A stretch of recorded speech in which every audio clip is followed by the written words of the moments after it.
বিসমিল্লাহির রহমানির রহিম।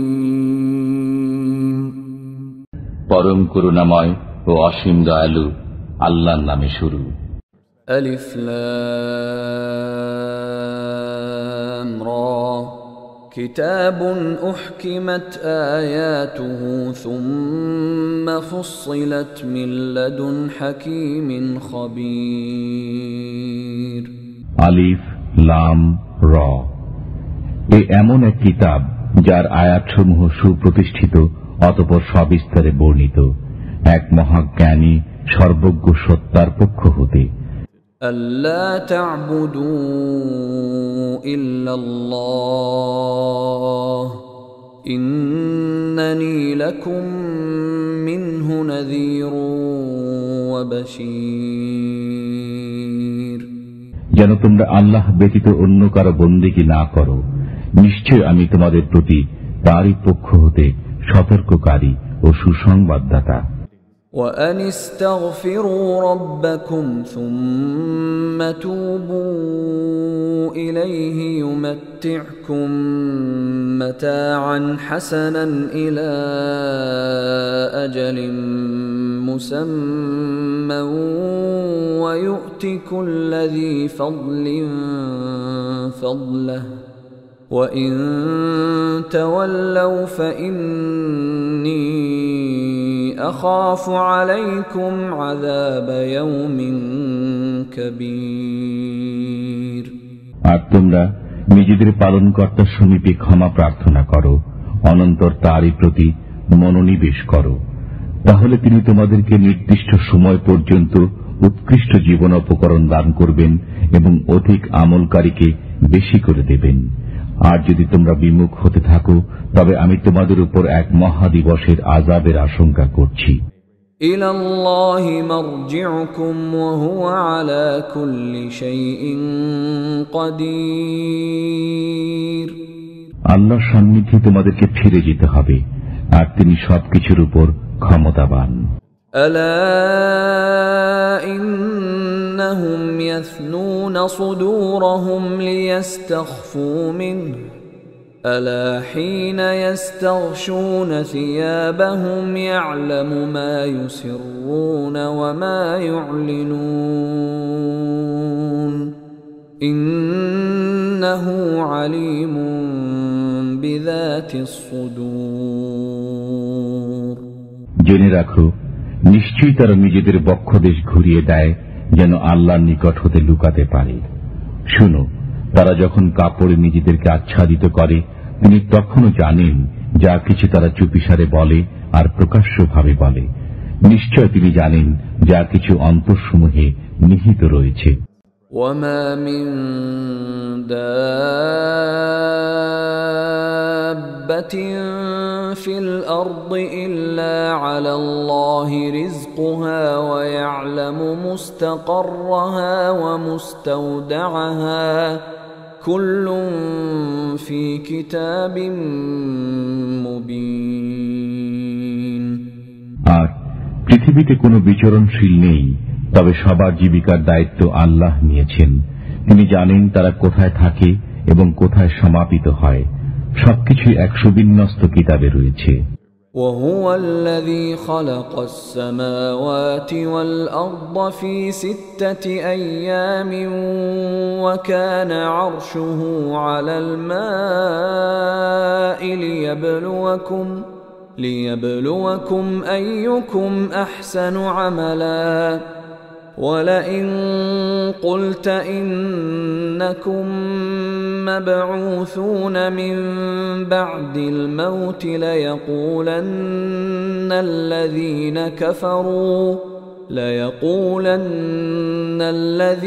كفروا إن هذا إلا سحر مبين। তিনি আসমান ও জমিন 6 দিনে তৈরি করেছেন, তার আরশ ছিল পানির উপরে। তিনি তোমাদেরকে পরীক্ষা করতে চান যে তোমাদের মধ্যে কে সবচেয়ে ভালো কাজ করে। আর যদি আপনি তাদেরকে বলেন যে নিশ্চয় তোমাদেরকে মৃত্যুর পরে জীবিত উঠানো হবে, তখন কাফির অবশ্য বলে এটা তো স্পষ্ট জাদু।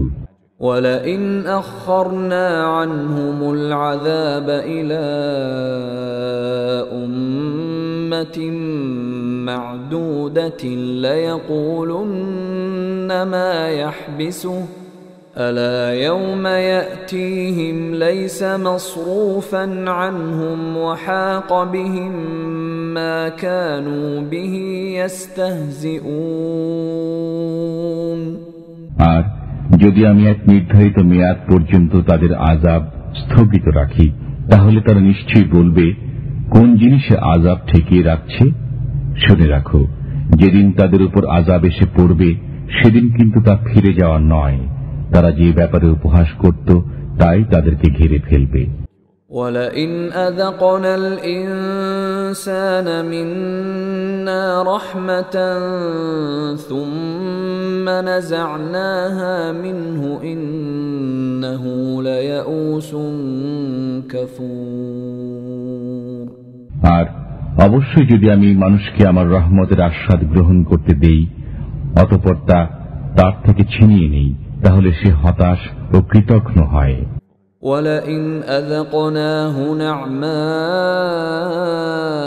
بَعْدَ ضَرَّاءَ مَسَّتْهُ لَيَقُولَنَّ ذَهَبَ السَّيِّئَاتُ عَنِّي إِنَّهُ لَفَرِحٌ فَخُورٌ আর যদি তার উপর আপতিত দুঃখ কষ্টের পরে তাকে সুখ ভোগ করতে দেই তবে সে বলতে থাকে যে আমার অমঙ্গল দূর হয়ে গেছে, আর সে আনন্দে আত্মহারা হয়, অহংকারে উদ্ধত হয়ে পড়ে।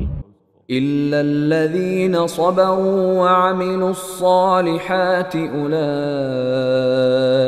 لهم مغفرة وأجر كبير তবে যারা ধৈর্য ধারণ করেছে এবং সৎ কার্য করেছে তাদের জন্য ক্ষমা ও বিরাট প্রতিদান রয়েছে। فلعلك تارك بعض ما يوحى إليك وضائق به صدرك أن يقولوا لولا أنزل عليه كنز أو جاء معه ملك إنما أنت نذير والله على كل شيء وكيل আর সম্ভবত ওইসব আহকাম যা ওহীর মাধ্যমে তোমার নিকট পাঠানো হয় তার কিছু অংশ বর্জন করবে এবং এতে মন ছোট করে বসবে।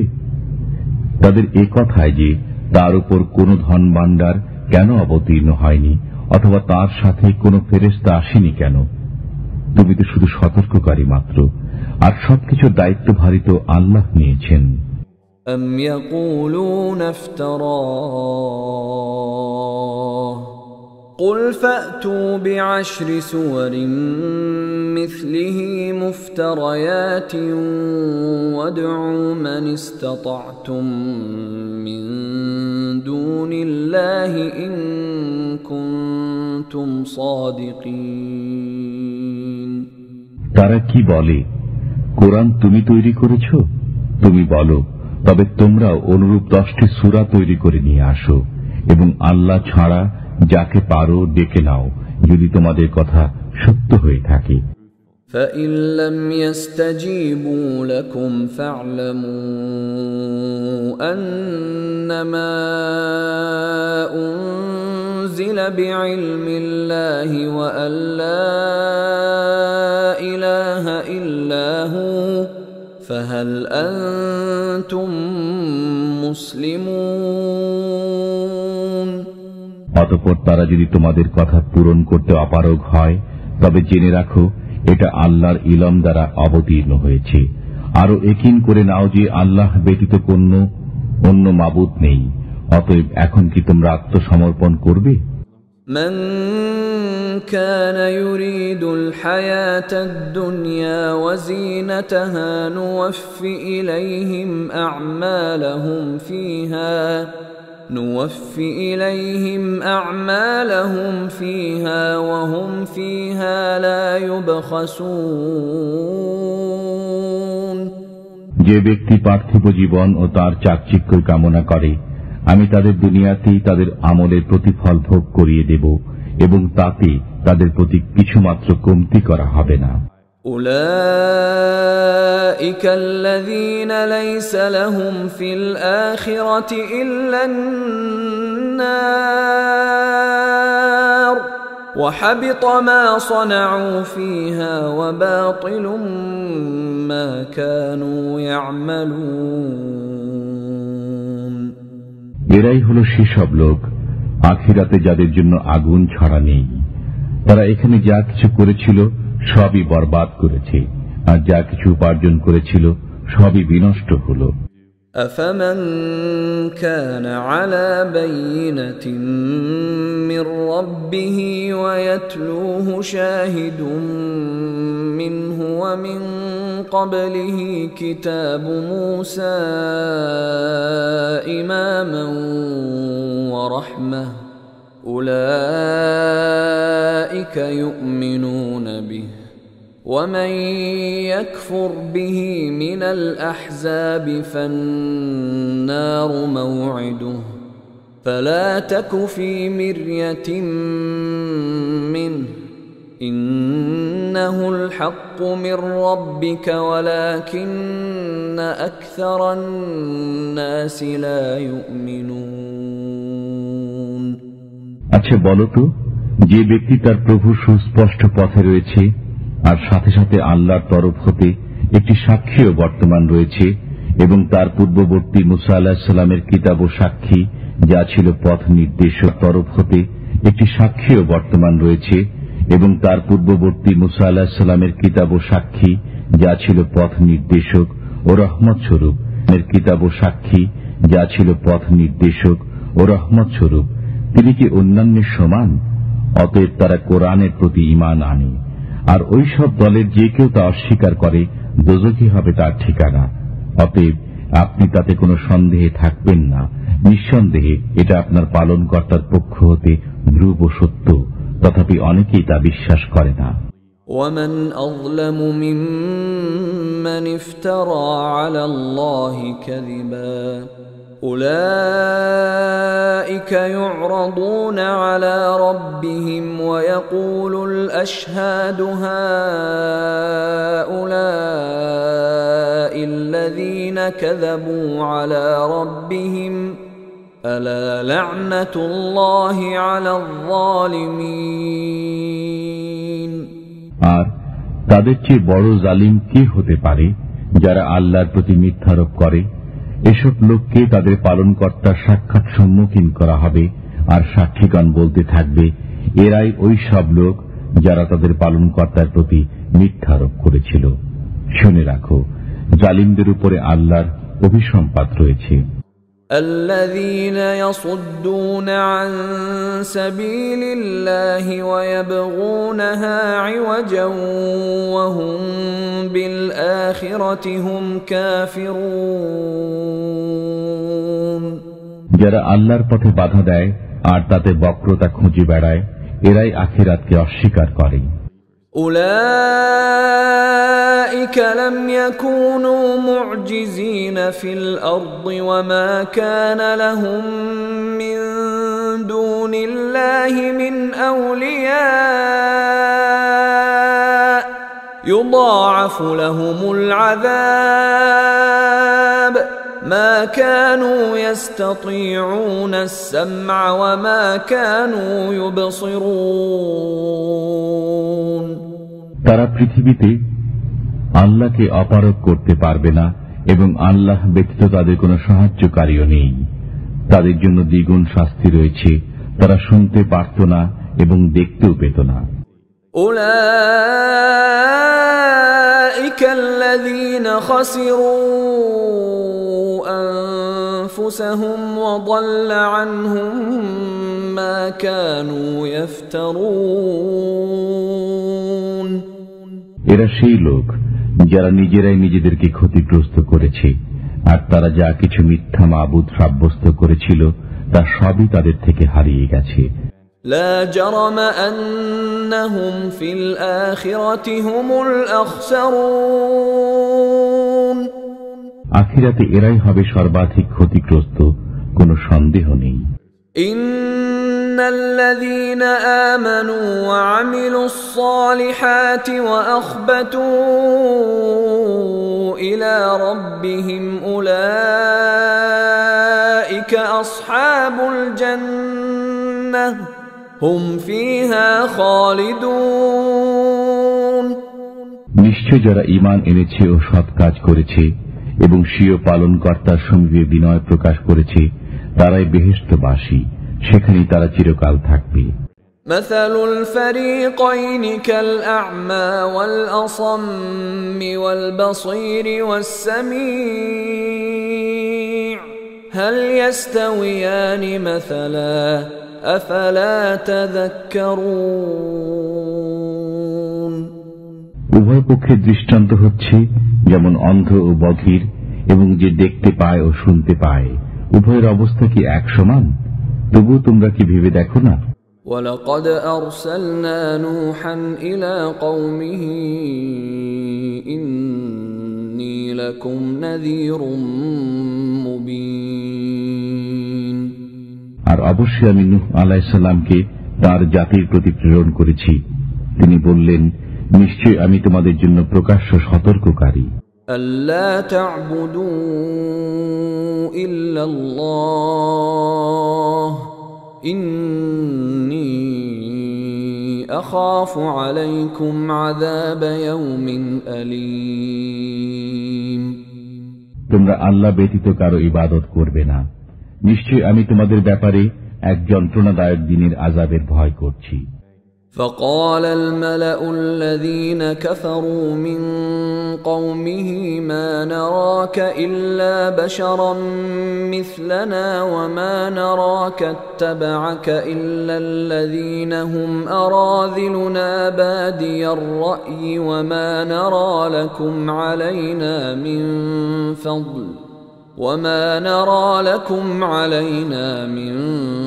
فضل بل نظنكم كاذبين তখন তার কওমের কাফির প্রধানরা বলল, আমরা তো আপনাকে আমাদের মতো একজন মানুষ ব্যতীত আর কিছু মনে করি না, আর আমাদের মধ্যে যারা ইতর ও স্থূল বুদ্ধি সম্পন্ন তারা ব্যতীত কাউকে তো আপনার আনুগত্য করতে দেখি না, এবং আমাদের উপর আপনাদের কোনো প্রাধান্য দেখি না, বরং আপনারা সবাই মিথ্যাবাদী বলে আমরা মনে করি। قال يا قوم أرأيتم إن كنت على بينة من ربي وآتاني رحمة من عنده فعميت عليكم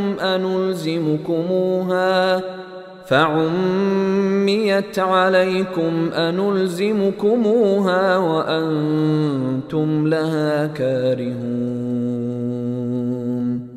নূহ আলাইহিস সালাম বললেন, হে আমার জাতি, দেখো তো, আমি যদি আমার পালনকর্তার পক্ষ হতে স্পষ্ট দলিলের উপর থাকি, আর তিনি যদি তার পক্ষ হতে আমাকে রহমত দান করে থাকেন, তারপরেও তা তোমাদের চোখে না পড়ে, তাহলে আমি কি তা তোমাদের উপর তোমাদের ইচ্ছার বিরুদ্ধে চাপিয়ে দিতে পারি? وَيَا قَوْمِ لَا أَسْأَلُكُمْ عَلَيْهِ مَالًا إِنْ أَجْرِيَ إِلَّا عَلَى اللَّهِ وَمَا أَنَا بِطَارِدِ الَّذِينَ آمَنُوا إِنَّهُمْ مُلَاقُو رَبِّهِمْ وَلَكِنِّي أَرَاكُمْ قَوْمًا تَجْهَلُونَ আর হে আমার জাতি, আমি তো এজন্য তোমাদের কাছে কোনো অর্থ চাই না, আমার পারিশ্রমিক তো আল্লাহর জিম্মায় রয়েছে। আমি কিন্তু ঈমানদারদের তাড়িয়ে দিতে পারি না, তারা অবশ্যই তাদের পালনকর্তার সাক্ষাৎ লাভ করবে, বরঞ্চ তোমাদেরই আমি অজ্ঞ সম্প্রদায় দেখছি। وَيَا قَوْمِ مَنْ يَنْصُرُنِي مِنَ اللَّهِ إِنْ طَرَدتُّهُمْ أَفَلَا تَذَكَّرُونَ আর হে আমার জাতি, আমি যদি তাদের তাড়িয়ে দেই তাহলে আমাকে আল্লাহ হতে রেহাই দেবে কে? তোমরা কি চিন্তা করে দেখো না?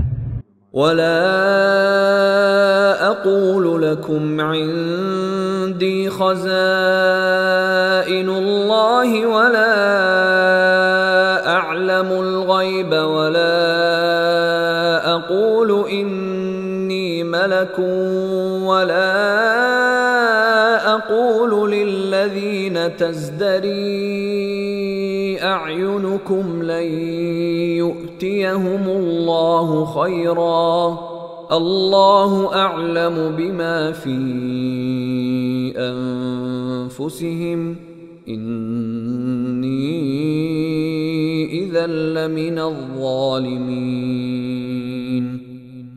আর আমি তোমাদেরকে বলি না যে আমার কাছে আল্লাহর ভান্ডার রয়েছে, এবং একথা বলি না যে আমি গায়েবী খবরও জানি, একথা বলি না যে আমি একজন ফেরেশতা।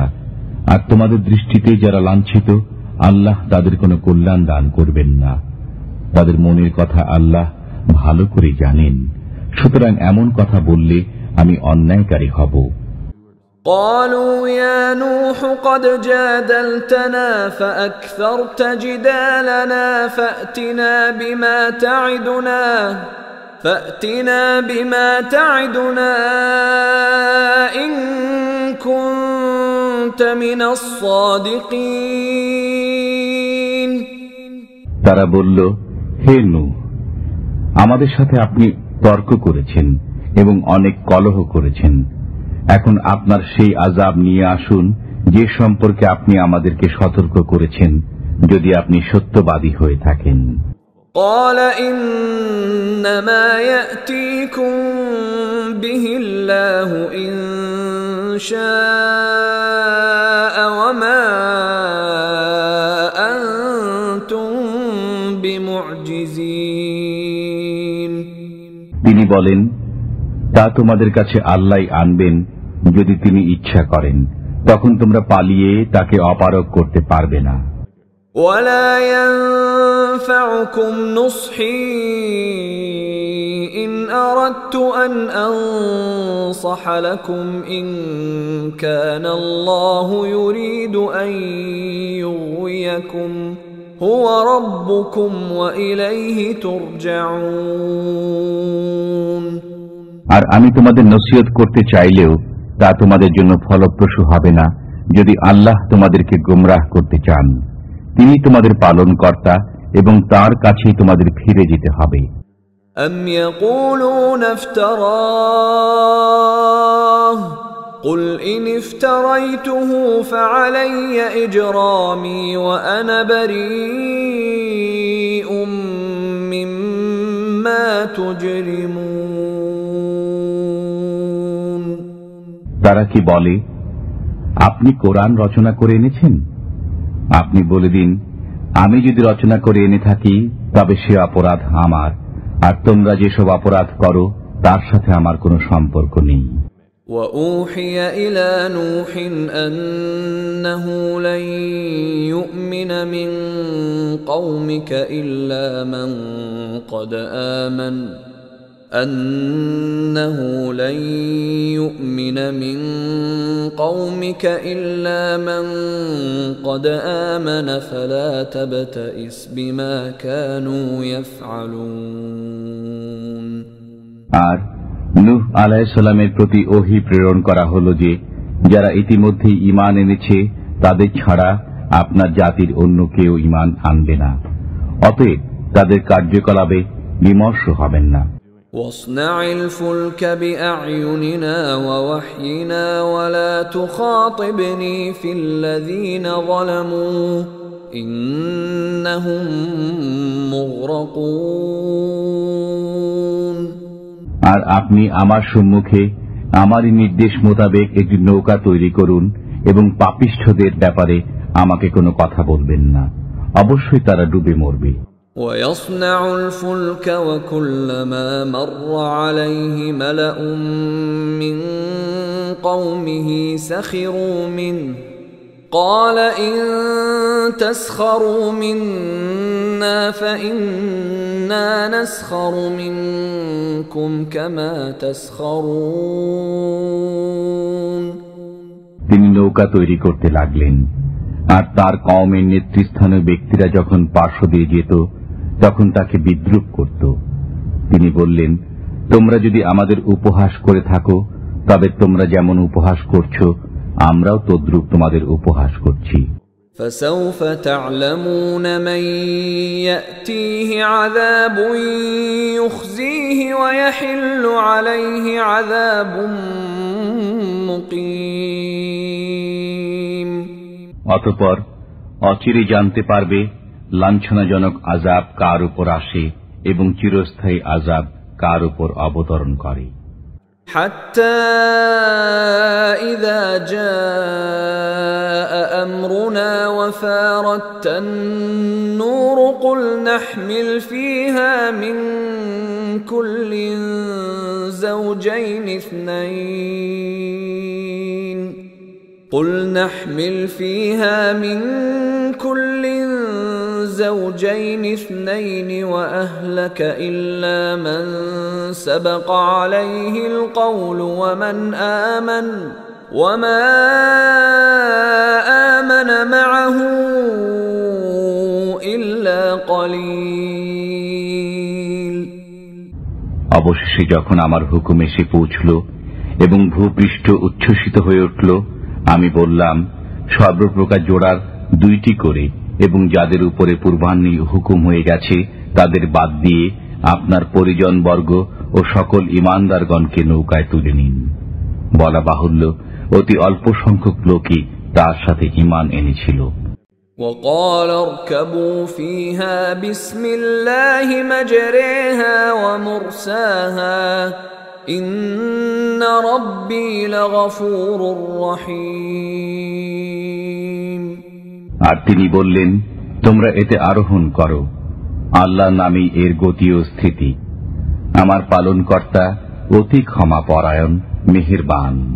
وهي تجري بهم في موج كالجبال ونادى نوح ابنه وكان في معزل يا بني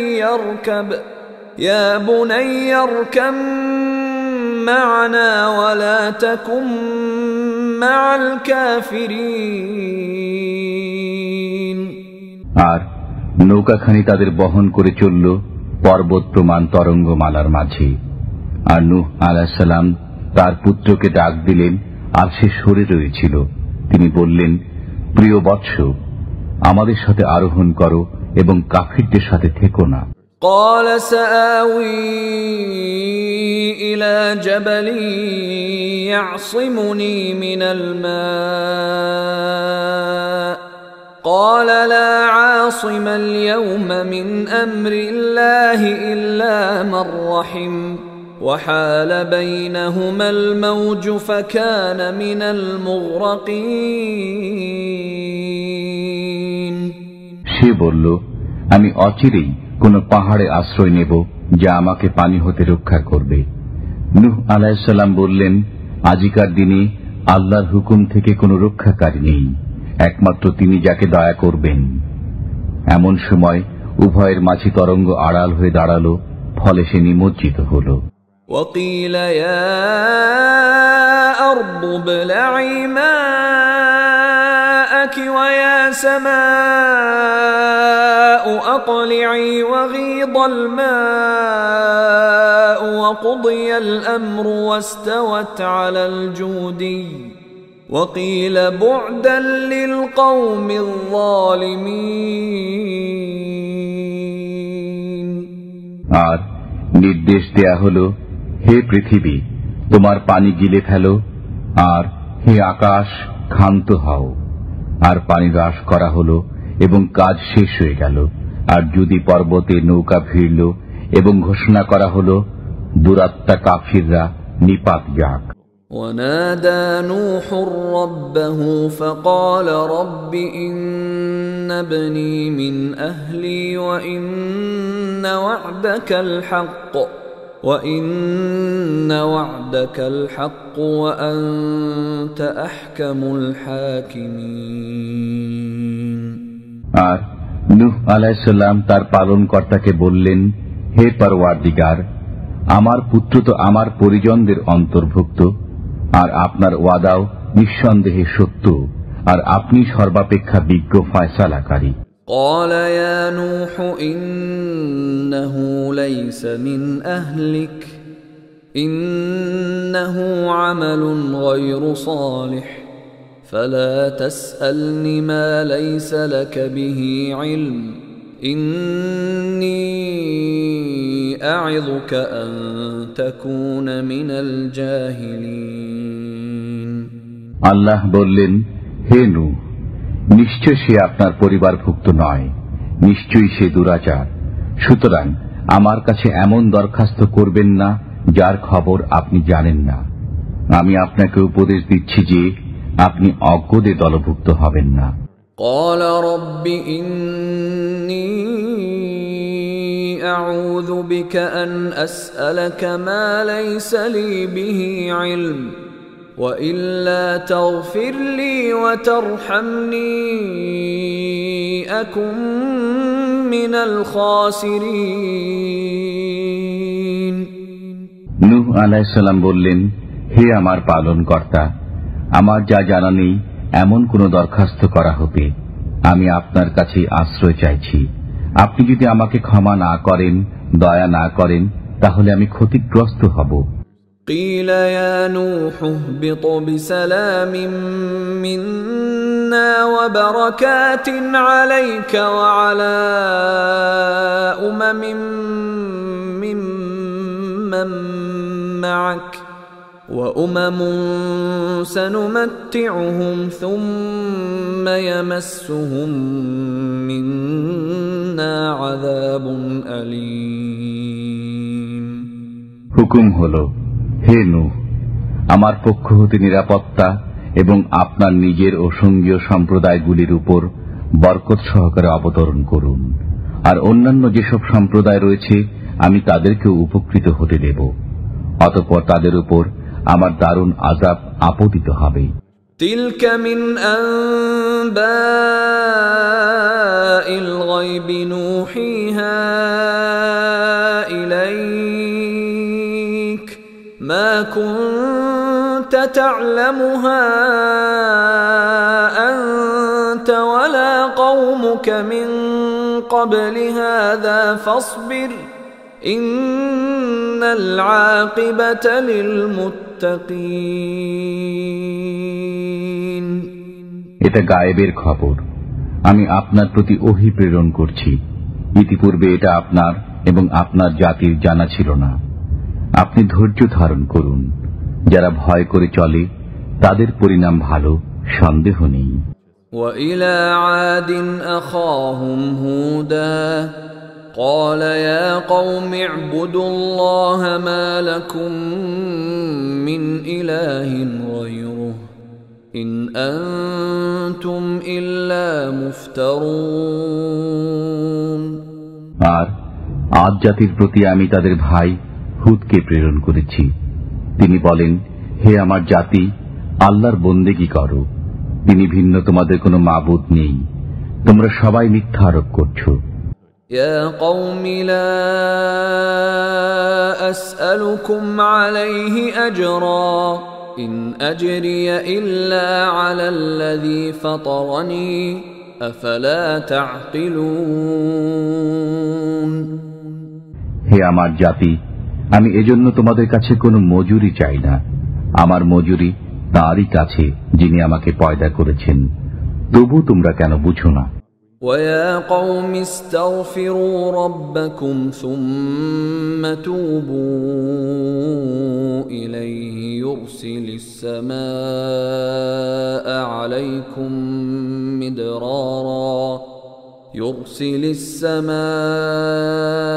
عليكم مدرارا ويزدكم قوة إلى قوتكم ولا تتولوا مجرمين। আর হে আমার কওম, তোমাদের পালনকর্তার কাছে তোমরা ক্ষমা প্রার্থনা করো, অতঃপর তাঁরই প্রতি মনোনিবেশ করো। তিনি আসমান থেকে তোমাদের উপর বৃষ্টিধারা প্রেরণ করবেন এবং তোমাদের শক্তির উপর শক্তি বৃদ্ধি করবেন। তোমরা কিন্তু অপরাধীদের মতো বিমুখ হও না। قالوا يا هود ما جئتنا ببينة وما نحن بتاركي آلهتنا عن قولك وما نحن بتاركي آلهتنا عن قولك وما نحن لك بمؤمنين। তারা বলল, হে হুদ, তুমি আমাদের কাছে কোনো প্রমাণ নিয়ে আসোনি। আমরা তোমার কথায় আমাদের দেবদেবীদের বর্জন করতে পারি না, আর আমরা তোমার প্রতি ঈমান আনয়নকারীও নই। ইন নাকুলু ইল্লা ই'তারাকা বা'দু আলিহাতিনা বিসূ ক্বালা ইন্নী উশহিদুল্লাহ ওয়াশহাদু أني بريء مما تشركون। বরং আমরা তো বলি যে আমাদের কোন দেবতা তোমার উপরে শোচনীয় ভূত চাপিয়ে দিয়েছে। হুদ বললেন, আমি আল্লাহকে সাক্ষী করেছি, আর তোমরাও সাক্ষী থাকো যে আমার কোনো সম্পর্ক নেই তাদের সাথে যাদেরকে তোমরা শরীক করছো। মিন দুনিহি ফাকিদুনি জামিআন সুম্মা লা তুনযিরুন। তাকে ছাড়া তোমরা সবাই মিলে আমার অনিষ্ট করার প্রয়াস চালাও, অতঃপর আমাকে কোনো অবকাশ দিও না। ইন্নী তাওয়াক্কালতু আলাল্লাহি রাব্বি ওয়া রাব্বিকুম মা মিন দাব্বাতিন ইল্লা হুয়া আখিযুন বিনাসিয়াতিহা ইন্না রাব্বি আলা সিরাতিন মুস্তাকিম। আমি আল্লাহর উপর নিশ্চিত ভরসা করেছি, যিনি আমার এবং তোমাদের পরওয়ারদিগার। পৃথিবীর বুকে বিচরণকারী এমন কোন প্রাণী নেই যা তার পূর্ণ আয়ত্তাধীন নয়। আমার পালনকর্তা সরল পথে, সন্দেহ নেই। فَإِن تَوَلَّوْا فَقَدْ أَبْلَغْتُكُم مَّا أُرْسِلْتُ بِهِ إِلَيْكُمْ وَيَسْتَخْلِفُ رَبِّي قَوْمًا غَيْرَكُمْ وَلَا تَضُرُّونَهُ شَيْئًا إِنَّ رَبِّي عَلَى كُلِّ شَيْءٍ حَفِيظٌ। তথাপি যদি তোমরা মুখ ফিরাও, তবে আমি তোমাদেরকে তা পৌঁছিয়েছি যা আমার কাছে তোমাদের প্রতি প্রেরিত হয়েছে, আর আমার পালনকর্তা অন্য কোন জাতিকে তোমাদের স্থলাভিষিক্ত করবেন, আর তোমরা তার কিছুই বিগড়াতে পারবে না। নিশ্চয়ই আমার পরওয়ারদিগারই প্রতিটি বস্তুর হেফাজতকারী। وَلَمَّا جَاءَ أَمْرُنَا نَجَّيْنَا هُودًا وَالَّذِينَ آمَنُوا مَعَهُ بِرَحْمَةٍ مِنَّا وَنَجَّيْناهُمْ مِنْ عَذَابٍ غَلِيظٍ। আর আমার আদেশ যখন উপস্থিত হল, তখন আমি নিজ রহমতে হুদ এবং তার সঙ্গী ঈমানদারগণকে পরিত্রাণ করি এবং তাদেরকে এক কঠিন শাস্তি হতে রক্ষা করি।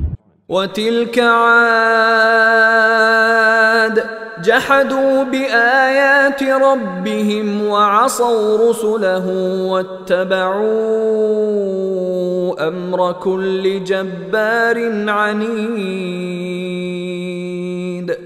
এ ছিল আদ জাতি, যারা তাদের পালনকর্তার আয়াতকে অমান্য করেছে আর তদীয় রসুলগণের অবাধ্যতা করেছে এবং প্রত্যেক উদ্ধত বিরোধীদের আদেশ পালন করেছে। وَأُتْبِعُوا فِي هَذِهِ الدُّنْيَا لَعْنَةً وَيَوْمَ الْقِيَامَةِ أَلَا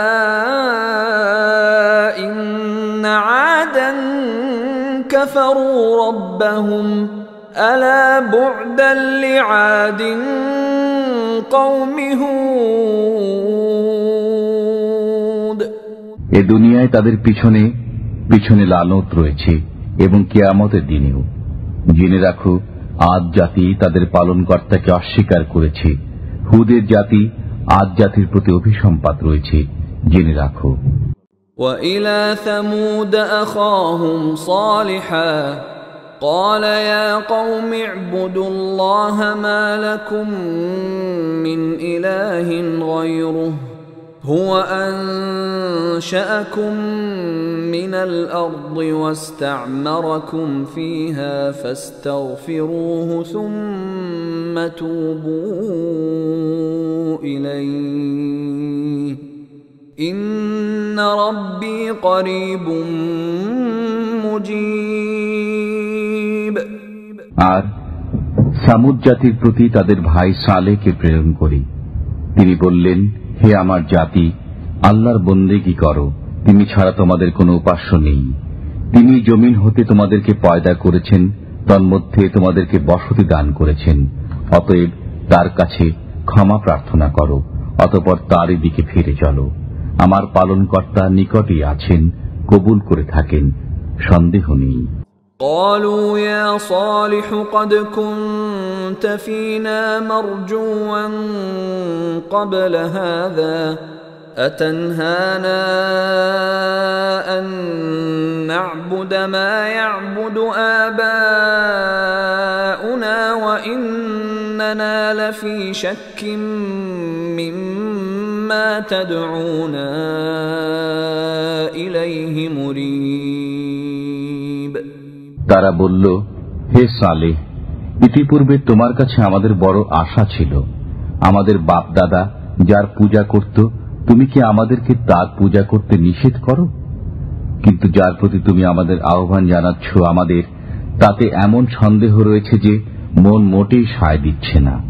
قال يا قوم أرأيتم إن كنت على بينة من ربي وآتاني منه رحمة فمن ينصرني من الله إن عصيته فما تزيدونني غير تخسير সালে বললেন, হে আমার জাতি, তোমরা কি মনে করো আমি যদি আমার পালনকর্তার পক্ষ হতে বুদ্ধি বিবেচনা লাভ করে থাকি, আর তিনি যদি আমাকে নিজের তরফ হতে রহমত দান করে থাকেন, অতঃপর আমি যদি তাঁর অবাধ্য হই, তবে তাঁর থেকে কে আমায় রক্ষা করবে?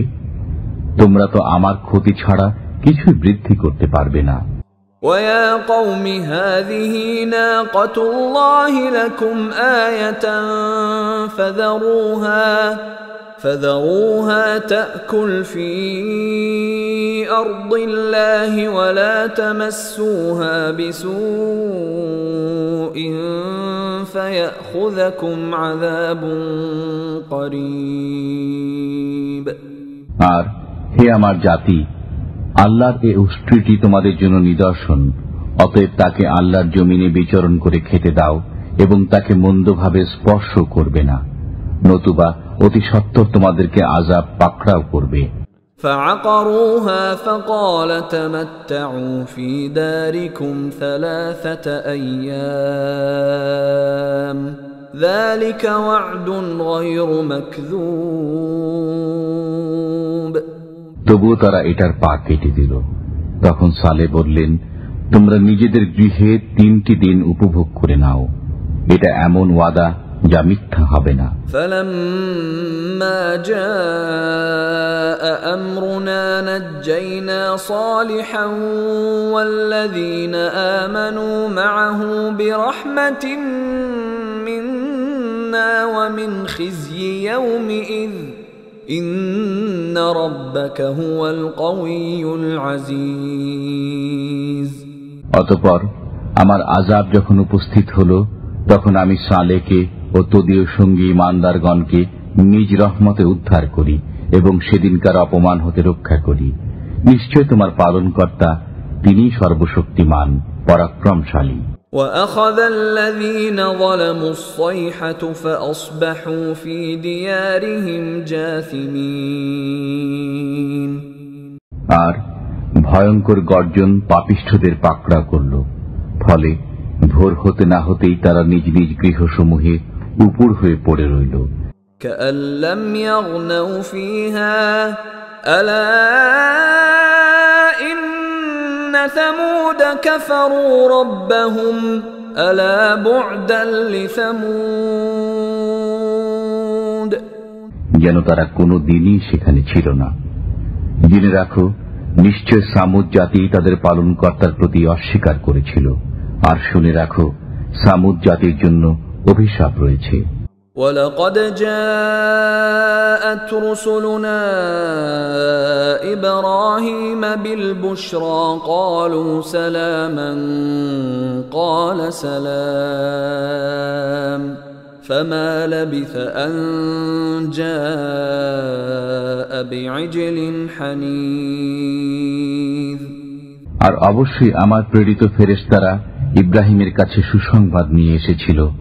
তারা বলল সালাম, তিনিও বললেন সালাম। অতঃপর অল্পক্ষণের মধ্যেই তিনি একটি ভুনা করা বাছুর নিয়ে এলেন।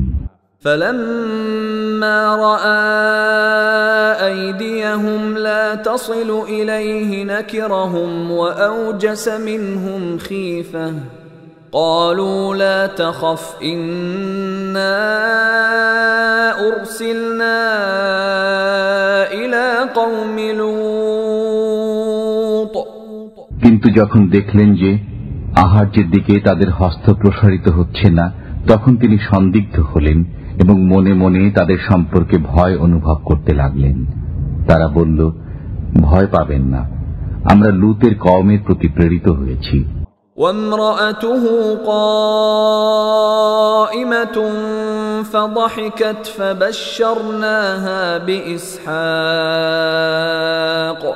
فبشرناها بإسحاق ومن وراء إسحاق يعقوب তার স্ত্রীও নিকটে দাঁড়িয়েছিল, সে হেসে ফেলল। অতঃপর আমি তাকে ইসহাকের জন্মের সুখবর দিলাম এবং ইসহাকের পরে ইয়াকুবেরও। قالت يا ويلتى أألد وأنا عجوز وهذا بعلي شيخا إن هذا لشيء عجيب সে বলল, কি দুর্ভাগ্য আমার, আমি সন্তান প্রসব করব, অথচ আমি বার্ধক্যের শেষ প্রান্তে এসে উপনীত হয়েছি, আর আমার স্বামীও বৃদ্ধ। এ তো ভারী আশ্চর্য কথা। قالوا أتعجبين من أمر الله رحمة الله وبركاته عليكم أهل البيت إنه حميد مجيد তারা বলল, তুমি আল্লাহর হুকুম সম্পর্কে বিস্ময়বোধ করছো?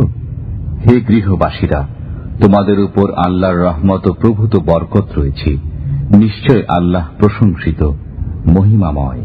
فلما ذهب عن إبراهيم الروع وجاءته البشرى يجادلنا في قوم لوط অতঃপর যখন ইব্রাহিম আলাইহিসসালামের আতঙ্ক দূর হল এবং তিনি সুসংবাদ প্রাপ্ত হলেন, তখন তিনি আমার সাথে তর্ক শুরু করলেন কওমে লূত সম্পর্কে। إن إبراهيم لحليم أواه منيب ইব্রাহিম আলাইহিসসালাম বড়ই ধৈর্যশীল, কোমল হৃদয়, আল্লাহমুখী, সন্দেহ নেই। يا إبراهيم أعرض عن هذا إنه قد جاء أمر ربك وإنهم آتيهم عذاب غير مردود ইব্রাহিম, এহেন ধারণা পরিহার করো, তোমার পালনকর্তার হুকুম এসে গেছে এবং তাদের উপর সে আযাব অবশ্যই আপতিত হবে, যা কখনো প্রতিহত হবার নয়। ولما جاءت رسلنا لوطا سيء بهم وضاق بهم ذرعا وقال هذا يوم عصيب। আর যখন আমার প্রেরিত ফেরেশতাগণ লূত আলাইহিস সালামের নিকট উপস্থিত হল, তখন তাদের আগমনে তিনি দুশ্চিন্তাগ্রস্ত হলেন এবং তিনি বলতে লাগলেন, আজ অত্যন্ত কঠিন দিন। وجاءه قومه يهرعون إليه ومن قبل كانوا يعملون السيئات قال يا قوم هؤلاء بناتي هن أطهر لكم فاتقوا الله ولا تخزون في ضيفي أليس منكم رجل رشيد। আর তার কওমের লোকেরা স্বতঃস্ফূর্তভাবে তার গৃহপানে ছুটে আসতে লাগল। পূর্ব থেকে তারা কুকর্মে তৎপর ছিল। লূত আলাইহিস সালাম বললেন, হে আমার কওম, এ আমার কন্যারা রয়েছে, এরা তোমাদের জন্য অধিক পবিত্রতমা। সুতরাং তোমরা আল্লাহকে ভয় করো এবং অতিথিদের ব্যাপারে আমাকে লজ্জিত করো না। তোমাদের মধ্যে কি কোনো ভালো মানুষ নেই? قالوا لقد علمت ما لنا في بناتك من حق وإنك لتعلم ما نريد। তারা বলল, তুমি তো জানোই তোমার কন্যাদের নিয়ে আমাদের কোনো গরজ নেই, আর আমরা কি চাই তাও তুমি অবশ্যই জানো।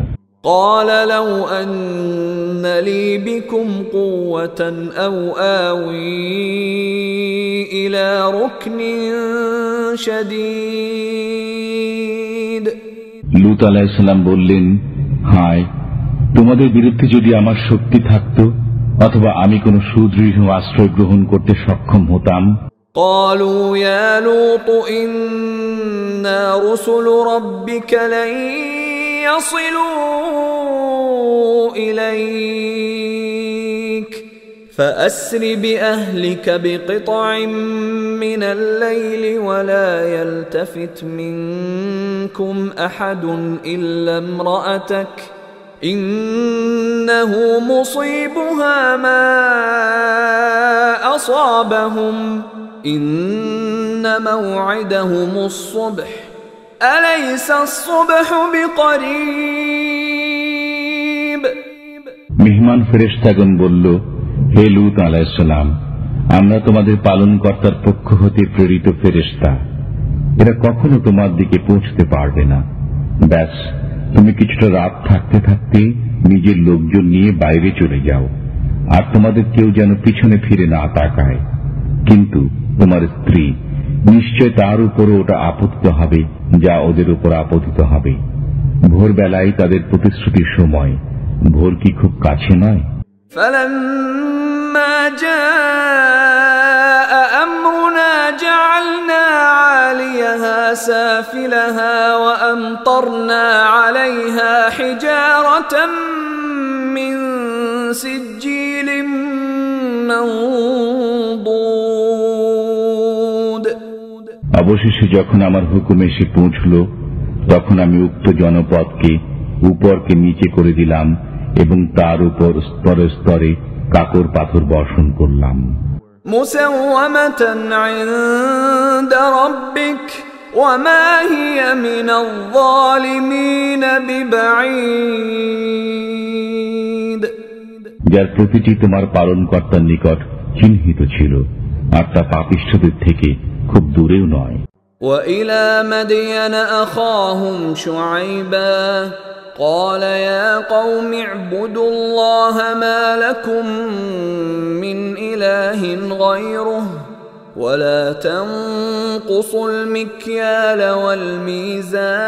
والميزان إني أراكم بخير وإني أخاف عليكم عذاب يوم محيط আর মাদায়ানবাসীদের প্রতি তাদের ভাই শুআয়ব আলাইহিস সালামকে প্রেরণ করেছি। তিনি বললেন, হে আমার কওম, আল্লাহর বন্দেগী করো, তিনি ছাড়া আমাদের কোনো মাবুদ নেই, আর পরিমাপে ও ওজনে কম দিও না। আজ আমি তোমাদেরকে ভালো অবস্থায় দেখছি, কিন্তু আমি তোমাদের উপর এমন একদিনের আযাবের আশঙ্কা করছি যে দিনটি পরিবেষ্টনকারী। وَيَا قَوْمِ أَوْفُوا الْمِكْيَالَ وَالْمِيزَانَ بِالْقِسْطِ وَلَا تَبْخَسُوا النَّاسَ أَشْيَاءَهُمْ وَلَا تَعْثَوْا فِي الْأَرْضِ مُفْسِدِينَ আর হে আমার জাতি, ন্যায়নিষ্ঠার সাথে ঠিকভাবে পরিমাপ করো ও ওজন দাও, এবং লোকদের জিনিসপত্রে কোনরূপ ক্ষতি করো না, আর পৃথিবীতে ফাসাদ করে বেড়াবে না। বাকিয়াতুল্লাহি খায়রুল লাকুম ইন কুনতুম মুমিনিন ওয়া মা আনা আলাইকুম বিহাফিজ। আল্লাহ প্রদত্ত বৃত্ত তোমাদের জন্য উত্তম যদি তোমরা ঈমানদার হও, আর আমি তো তোমাদের উপর সদা পর্যবেক্ষণকারী নই। قالوا يا شعيب أصلاتك تأمرك أن نترك ما يعبد آباؤنا أو أن نفعل في أموالنا ما نشاء إنك لأنت الحليم الرشيد। তারা বলল, হে শুআয়ব আলাইহিস সালাম, আপনার নামাজ কি আপনাকে এটাই শিক্ষা দেয় যে আমরা ওই উপাস্যদের পরিত্যাগ করব, আমাদের বাপ দাদারা যাদের উপাসনা করত, অথবা আমাদের ধন সম্পদে ইচ্ছামতো যা কিছু করে থাকি তা ছেড়ে দেব?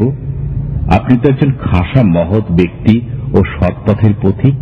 قال يا قوم أرأيتم إن كنت على بينة من ربي ورزقني منه رزقا حسنا وما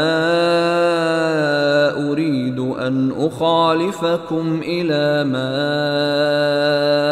أنهاكم عنه إن أريد إلا الإصلاح ما استطعت وما توفيقي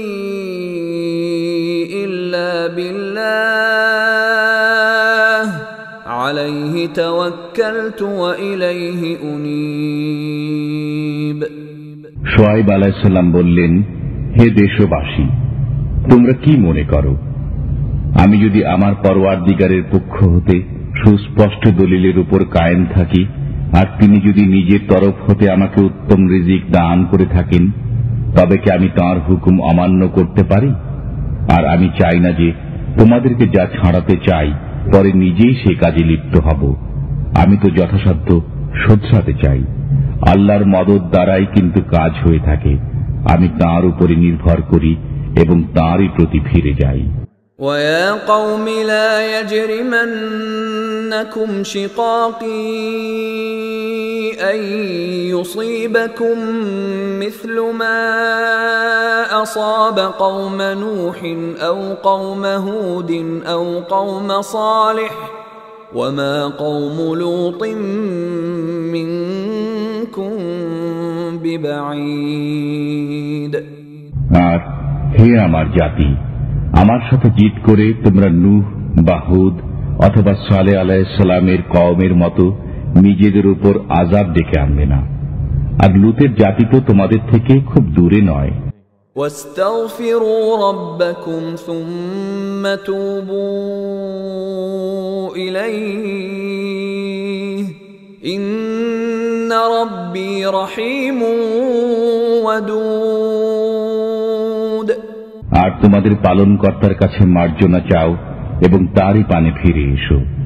নিশ্চয়ই আমার পরওয়ারদিগার খুবই মেহেরবান, অতি স্নেহময়। قالوا يا شعيب ما نفقه كثيرا مما تقول وإنا لنراك فينا ضعيفا ولولا رهطك لرجمناك وما أنت علينا بعزيز তারা বলল, হে শুআয়ব আলাইহিস সালাম, আপনি যা বলেছেন তার অনেক কথাই আমরা বুঝিনি। আমরা তো আপনাকে আমাদের মধ্যে দুর্বল ব্যক্তিরূপে মনে করি। আপনার ভাই বন্ধুরা না থাকলে আমরা আপনাকে প্রস্তরাঘাতে হত্যা করতাম। আমাদের দৃষ্টিতে আপনি কোনো মর্যাদাবান ব্যক্তি নন।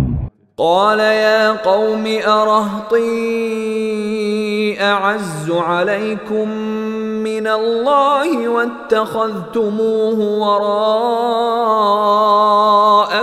ظهريا إن ربي بما تعملون محيط শুআয়ব আলাইহিস সালাম বললেন, হে আমার জাতি, আমার ভাই বন্ধুরা কি তোমাদের কাছে আল্লাহর চেয়ে প্রভাবশালী?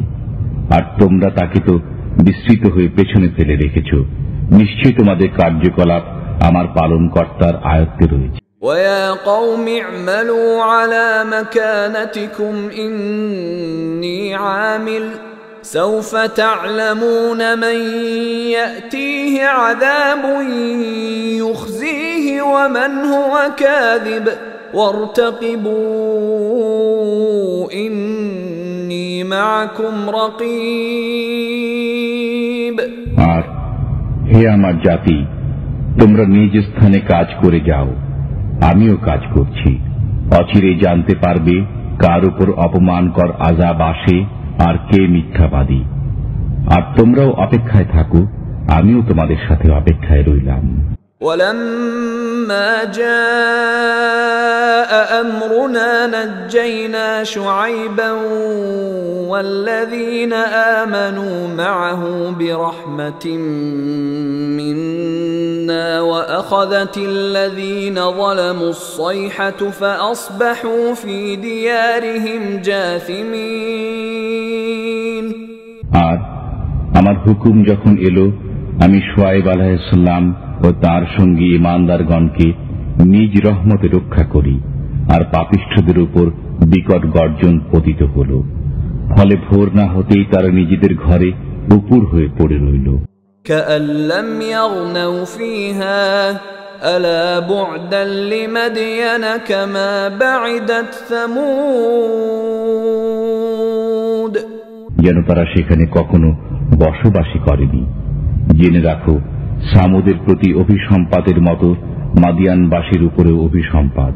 ولقد أرسلنا موسى بآياتنا وسلطان مبين আর আমি মুসা আলাইহিস সালামকে প্রেরণ করি আমার নিদর্শনাদি ও সুস্পষ্ট সনদ সহ إلى فرعون وملئه فاتبعوا أمر فرعون وما أمر فرعون برشيد ফিরাউন ও তার পারিষদ বর্গের কাছে।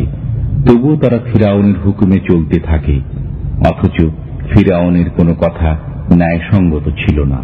يقدم قومه يوم القيامة فأوردهم النار وبئس الورد المورود কিয়ামতের দিন সে তার জাতির লোকদের আগে আগে থাকবে এবং তাদেরকে জাহান্নামের আগুনে পৌঁছে দেবে, আর সেটা অতীব নিকৃষ্ট স্থান যেখানে তারা পৌঁছেছে। وأتبعوا في هذه لعنة ويوم القيامة بئس الرفد المرفود আর এ জগতেও তাদের পিছনে লানত রয়েছে এবং কিয়ামতের দিনেও অত্যন্ত জঘন্য প্রতিফল যা তারা পেয়েছে। ذلك من أنباء القرى نقصه عليك منها قائم وحصيد এ হচ্ছে কয়েকটি জনপদের সামান্য ইতিবৃত্ত যা আমি আপনাকে শোনাচ্ছি। তন্মধ্যে কোনো কোনোটি এখনো বর্তমান আছে আর কোনো কোনোটি শিকড় কেটে দেওয়া হয়েছে। وما ظلمناهم ولكن ظلموا أنفسهم فما أغنت عنهم آلهتهم التي يدعون من دون الله من شيء لما جاء أمر ربك وما زادوهم غير تتبيب আমি কিন্তু তাদের প্রতি জুলুম করিনি, বরং তারা নিজেরাই নিজের উপর অবিচার করেছে। ফলে আল্লাহকে বাদ দিয়ে তারা যেসব মাবুদকে ডাকত, আপনার পালনকর্তার হুকুম যখন এসে পড়ল তখন কেউ কোনো কাজে আসলো না, তারা শুধু বিপর্যয় বৃদ্ধি করল। وكذلك أخذ ربك إذا أخذ القرى وهي ظالمة إن أخذه أليم شديد আর তোমার পরওয়ারদিগার যখন কোনো পাপপূর্ণ জনপদকে ধরেন তখন এমনি ভাবেই ধরে থাকেন। নিশ্চয় তার পাকড়াও খুবই মারাত্মক, বড়ই কঠোর। إن في ذلك لآية لمن خاف عذاب الآخرة ذلك يوم مجموع له الناس وذلك يوم مشهود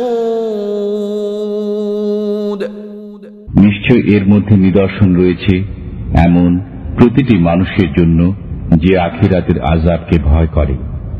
তা এমন একদিন যেদিন সব মানুষই সমবেত হবে, সেদিনটি যে হাজিরের দিন। وما نؤخره إلا لأجل معدود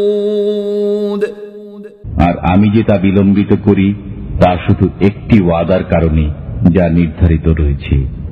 يوم يأتي لا تكلم نفس إلا بإذنه فمنهم شقي وسعيد যেদিন তা আসবে সেদিন আল্লাহর অনুমতি ছাড়া কেউ কোনো কথা বলতে পারবে না। অতঃপর কিছু লোক হবে হতভাগ্য আর কিছু লোক সৌভাগ্যবান। فأما الذين شقوا ففي النار لهم فيها زفير وشهيق অতএব যারা হতভাগ্য তারা দোজখে যাবে, সেখানে তারা আর্তনাদ ও চিৎকার করতে থাকবে। خالدين فيها ما دامت السماوات والأرض إلا ما شاء ربك إن ربك فعال لما يريد তারা সেখানে চিরকাল থাকবে যতদিন আসমান ও জমিন বর্তমান থাকবে। তবে তোমার প্রতিপালক অন্য কিছু ইচ্ছা করলে ভিন্ন কথা। নিশ্চয় তোমার পরওয়ারদিগার যা ইচ্ছা করতে পারেন। وأما الذين سعدوا ففي الجنة خالدين فيها ما دامت السماوات والأرض إلا ما شاء ربك عطاء غير مجذوذ আর যারা সৌভাগ্যবান তারা বেহেশতের মাঝে সেখানে চিরদিন থাকবে যতদিন আসমান ও জমিন বর্তমান থাকবে। তবে তোমার প্রভু অন্য কিছু ইচ্ছা করলে ভিন্ন কথা। এ দানের ধারাবাহিকতা কখনো ছিন্ন হওয়ার নয়।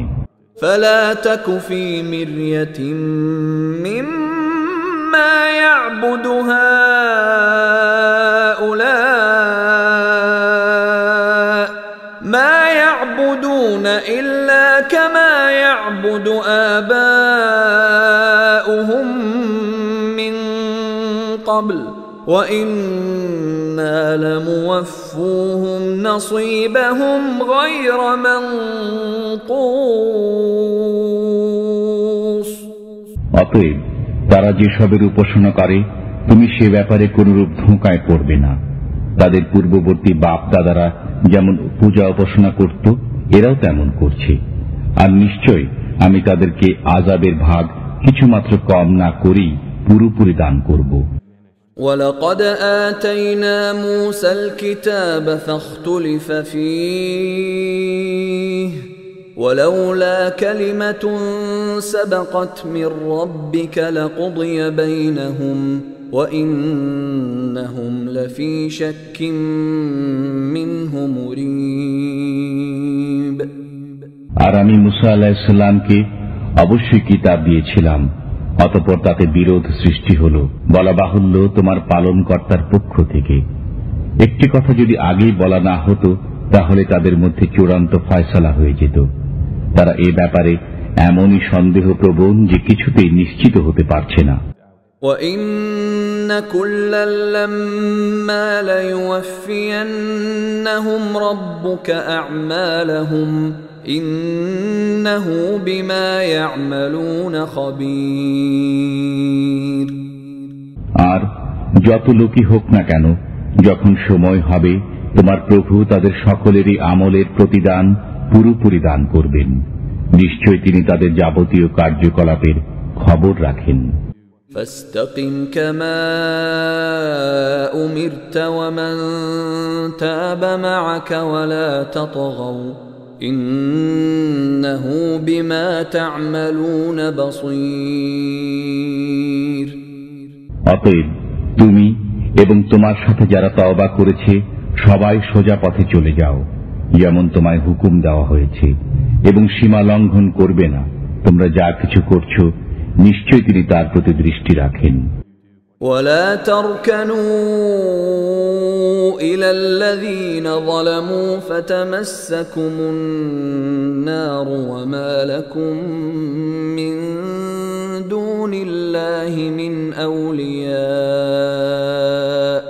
وما لكم من دون الله من أولياء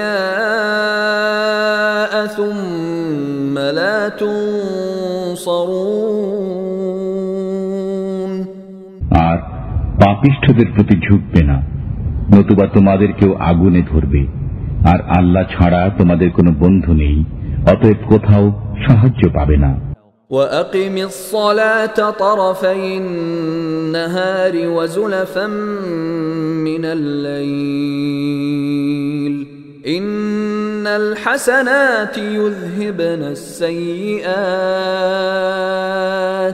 ذلك ذكرى للذاكرين।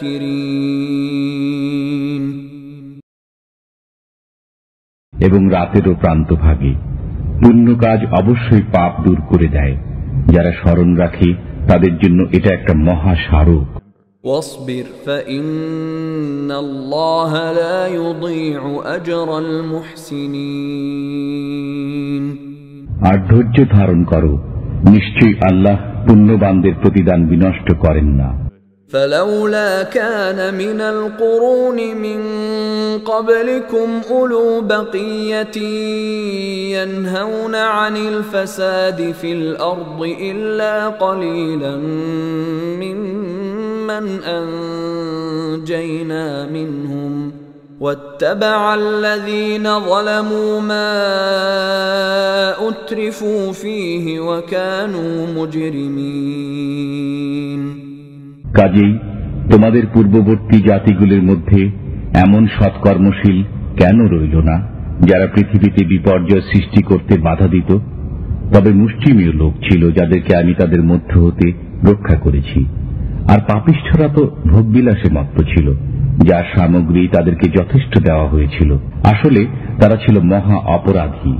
وما كان ربك ليهلك القرى بظلم وأهلها مصلحون। আর তোমার পালনকর্তা এমন নন যে জনবসতিগুলিকে অন্যায়ভাবে ধ্বংস করে দিবেন, সেখানকার লোকেরা সৎকর্মশীল হওয়া সত্ত্বেও। ولو شاء ربك لجعل الناس أمة واحدة ولا يزالون مختلفين। আর তোমার পালনকর্তা যদি ইচ্ছা করতেন তবে অবশ্যই সব মানুষকে একই পথের পথিক করে দিতে পারতেন। ইল্লা মান রাহিমা রাব্বুক ওয়ালিযালিকা খালাকহুম ওয়া তাম্মাত কালিমাতু রাব্বিকা লাআমলাআন্না জাহান্নামা মিনাল জিন্নাতি ওয়ান নাসি আজমাঈন। তোমার পালনকর্তা যাদের উপর রহমত করেছেন তারা বাদে সবাই চিরদিন মতভেদ করতেই থাকবে এবং এজন্যই তাদেরকে সৃষ্টি করেছেন। আর তোমার আল্লাহর কথাই পূর্ণ হল যে অবশ্যই আমি জাহান্নামকে জিন ও মানুষ দ্বারা একযোগে ভর্তি করব। وَكُلًّا نَّقُصُّ عَلَيْكَ مِنْ أَنبَاءِ الرُّسُلِ مَا نُثَبِّتُ بِهِ فُؤَادَكَ وَجَاءَكَ فِي هَٰذِهِ الْحَقُّ وَمَوْعِظَةٌ وَذِكْرَىٰ لِلْمُؤْمِنِينَ। আর আমি রাসূলগণের সবকিছু বৃত্তান্তই তোমাকে বলছি যা দ্বারা তোমার অন্তরকে মজবুত করছি, আর এভাবে তোমার নিকট মহাসত্য এবং ঈমানদারদের জন্য নসিহত ও স্মরণীয় বিষয়বস্তু এসেছে। وَقُل لِّلَّذِينَ لَا يُؤْمِنُونَ اعْمَلُوا عَلَىٰ مَكَانَتِكُمْ إِنَّا عَامِلُونَ। আর যারা ঈমান আনে না তাদের বলে দাও যে তোমরা নিজ নিজ অবস্থায় কাজ করে যাও, আমরাও কাজ করে যাই। وَانتَظِرُوا إِنَّا مُنتَظِرُونَ। এবং তোমরাও অপেক্ষা করতে থাকো, আমরাও অপেক্ষায় রইলাম। وَلِلَّهِ غَيْبُ السَّمَاوَاتِ وَالْأَرْضِ وَإِلَيْهِ يُرْجَعُ الْأَمْرُ كُلُّهُ فَاعْبُدْهُ وَتَوَكَّلْ عَلَيْهِ وَمَا رَبُّكَ بِغَافِلٍ عَمَّا تَعْمَلُونَ। আর আল্লাহর কাছেই আছে আসমান ও জমিনের গোপন তথ্য, আর সকল কাজের প্রত্যাবর্তন তারই দিকে। অতএব তারই বন্দেগী করো এবং তারই উপরে ভরসা রাখো। আর তোমাদের কার্যকলাপ সম্বন্ধে তোমার প্রতিপালক কিন্তু বেখবর নন।